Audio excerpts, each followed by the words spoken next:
Somapro na Société Malagasy de Propreté orinasa iray mamokatra ireo fanadiovana ny ao an-tokantrano toy ny fitaovan-dakozia, carreau, gorodona, fitaratra sy ny sisa. Manampy ireo ny vokatra entina hanadiovana fiara.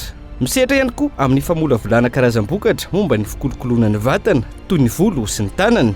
Eo ihany koa ny fahasalamana raha tsy ilaza fa tsy ny fiarovana amin'ireo mikroba sy virus. Tany amin'ny taona 2014 tany no efa niparitaka teny amin'ny tsena ireo vokatra fa taty amin'ny taona 2017 nitsangana ny orinasa Somapro izay eny Anosiala Ambodratrimo no foibeny. Karaha tany amin'ny vokatra 20 karazana no niandohany. Ankehitriny manodidina ny 300 isa ireo karazany vokarin'ny orinasa Somapro. Antony raina mpitodika ny Malagasy anjifa ny vokatra avy eto an-toerana ny fiatsaran'ny kalitao oharina tamin'ny tany aloha. Ny atsara ny kalitao sy ny tolotra izay tsy mena amin'ny tamin'ireo vokatra avy any ivelany.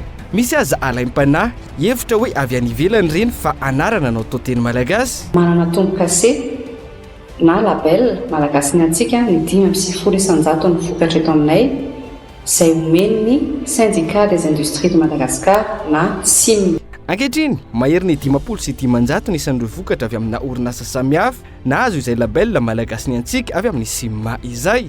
Tsy ny vokatra rehetra vokarin'ny orinasa eto an-toerana nefa no mahazo marika Malagasy ny Antsika io fa misy fepetra maro apetraka sy tilinin'ny eo anivon'ny SIM. Isan'izany no hoe amboarina na ahodina eto Madagasikara ny vokatra ary manaraka ireo fenitra takeny. Maro ny vokatra azo isafidianan'ny mpanjifa eto aminay. Alohan'izy ireo misafidy ny vokatra Malagasy satria Malagasy ihany ny antsika e. Mahavita ho ihany Malagasy rehefa omenan'ny sehatra izay ahafahany mamiratra.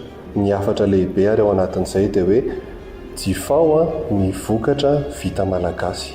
Malagasy isika, Malagasy ny Antsika.